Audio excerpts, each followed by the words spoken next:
Hello viewers, Assalamu alaikum. Today we will discuss about environmental resources.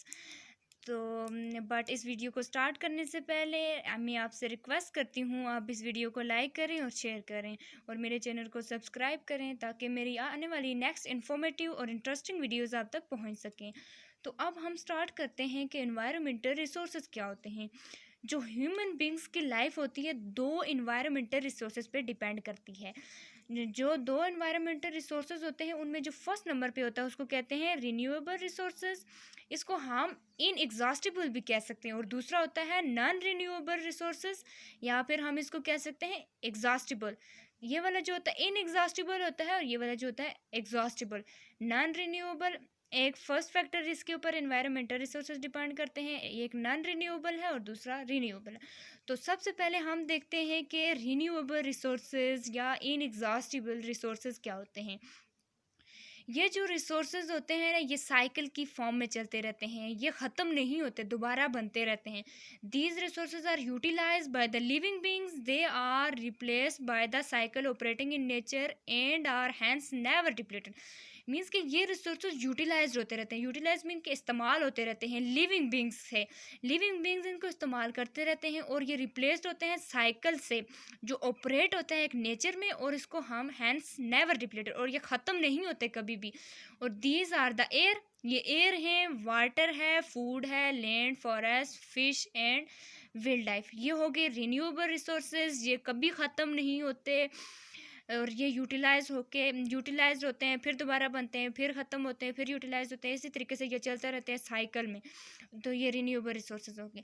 और दूसरे हो गए, आप यहाँ पे देखिए ना, रिन्यूएबल रिसोर्सेज में एयर जो ये कभी तो ख़त्म नहीं होती, नहीं ये होती हमेशा। वाटर देखो ये भी रिन्यूएबल रिसोर्सेज है, फूड देखो ये भी रिन्यूएबल रिसोर्सेज है, लैंड देखो ये भी रिन्यूएबल रिसोर्सेज है, फॉरेस्ट देखो ये भी रिन्यूएबल रिसोर्सेज है। But today we are cutting down the forest, तो फॉरेस्ट अब कम हो रहे हैं, लेकिन ये रिन्यूएबल रिसोर्सेज है। फिश रिन्यूएबल रिसोर्सेज है, विल्ड लाइफ रिन्यूएबल रिसोर्सेज है। तो अब दूसरे नंबर पे हम देखते हैं नॉन रिन्यूएबल रिसोर्सेज क्या होते हैं। ये जो रिसोर्सेज होते हैं ये एक दफ़ा इस्तेमाल हो जाए तो फिर ये दोबारा नहीं बन सकते, तो इसी वजह से इनको कहते हैं नॉन रिन्यूएबल रिसोर्सेज या एग्जॉस्टिबल रिसोर्सेज कहते हैं। दीज रिसोर्सेज आर एग्जॉस्टिबल्स मीन कि ये ख़त्म हो जाते हैं, दोबारा नहीं बन सकते। These can never be replaced और रीन्यूड, इनको ना ही दोबारा हम रिप्लेस कर सकते हैं या रीन्यूज कर सकते हैं इफ़ डिप्लीटेड, अगर एक मरतबा ख़त्म हो जाएं। These include various metals, non metallic minerals, fossil fuels such as coal, oil and natural gas. इनमें कुछ मेटल्स होती हैं, सारी मेटल्स नहीं होती जो नॉन रिन्यूएबल हैं, कुछ मेटल्स हैं जो नॉन रिन्यूएबल हैं, और जो होते हैं नॉन मेटालिक मिनरल्स होते हैं नॉन रिन्यूएबल रिसोर्सेज में। और फॉसल फ्यूल्स होते हैं, फॉसल फ्यूल्स क्या होते हैं, कोल आ गया, ऑयल आ गया, नेचुरल गैसेस, ये फॉसल फ्यूल्स है। ये जब हम एक मरतबा कोल को यूज़ कर लेते हैं ये दोबारा नहीं बन सकते, ये नॉन रिन्यूएबल रिसोर्सेज हैं। ऑयल को भी हम एक मरतबा यूज़ कर लें तो दोबारा नहीं बन सकता ना, तो ये भी नॉन रिन्यूएबल रिसोर्सेज है। और नेचुरल गैसेस जो होती हैं ये भी दोबारा नहीं बन सकती।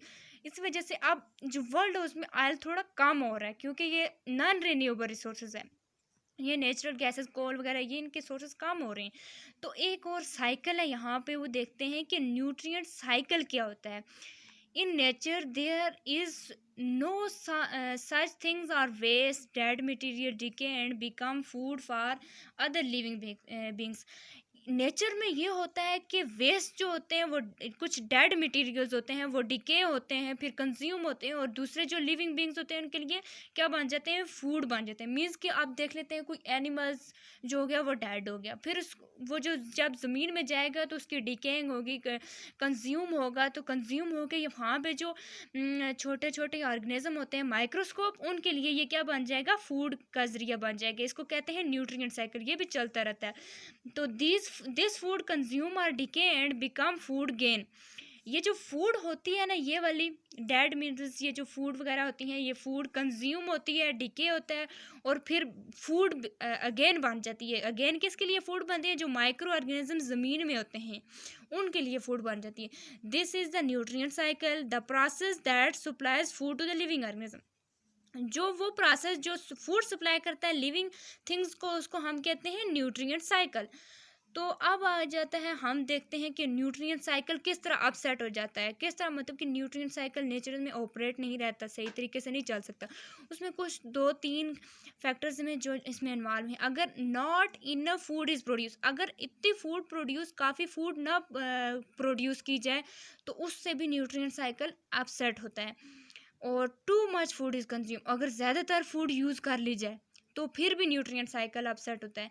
Decay nutrient are not return to the ground, अगर डिके न्यूट्रिएंट्स जो होते हैं ना उसको ग्राउंड में रिटर्न ना किए जाए, जो चीज़ें मर जाएं, डेड हो जाए, उनको हम जो न्यूट्रिएंट के तौर पर यूज़ होती हैं उनको हम ग्राउंड को ना दें, लैंड को ना दें, तो फिर उससे भी न्यूट्रिएंट साइकिल डिस्टर्ब होता है। All the resources necessary for the life form a part of nature cycle, ये जो तमाम सोर्सेज होते हैं, रिसोर्सेज होते हैं, वो लाइफ के लिए नेसेसरी होते हैं और form a part of nature cycle, और नेचुरल साइकिल का पार्ट बनाते हैं। This cycle have no beginning and no ending. ये देखें, यहाँ पे एक साइकिल है, यहाँ पे ये फूड होती है, फूड कंज्यूम होती है, सॉरी, पहले यहाँ पे एक डेड डिके हो गया, यहाँ पे डेड कोई चीज़ होगी, डेड कोई चीज़ होगी तो उससे फिर बाद में उसकी डिकेइंग होगी, डिकेइंग के बाद कंज्यूम होगी, कंज्यूम के बाद फिर वो फूड बन जाएगी। यहाँ पे डिके के कंज्यूम होती है चीज़, फूड पहले कंज्यूम होती है, कंज्यूम के बाद डिके होती है, डिके के बाद फिर ये फूड बन जाती है, ये वाला। ये साइकिल, इसकी कोई ना बिगनिंग है और ना ही एंडिंग है, इसीलिए यहाँ पे लिखते हैं this cycle have no beginning and no ending. The driving force behind all this cycle is the sun. ये जो तमाम साइकिल है ना, इस साइकिल के पीछे जो एक ड्राइविंग फोर्स है ना, सिर्फ एक ड्राइविंग फोर्स क्या सन है, बाकी और कोई चीज़ नहीं है, सिर्फ ड्राइविंग फोर्स क्या सन है। The earth is a self sustain unit, earth जो है ना वो खुद ब खुद जारी रहता है, सेल्फ सस्टेन यूनिट है, कायम रहने वाला, खुद ब खुद जारी रहता है। इसमें एक ही चीज़ जो होती है ना बाहर से आती है, वो सन आता है। We are in our own spaceship, means कि अर्थ हमारा एक स्पेसशिप है, हम उसके ऊपर रह रहे हैं। There are no change of bringing in more resources, ये जो ज़्यादा रिसोर्सेज होते हैं ना उनकी पैदावार में, उनके शुरू करने में कोई चेंजेस नहीं होती। We have to use wisely what we have.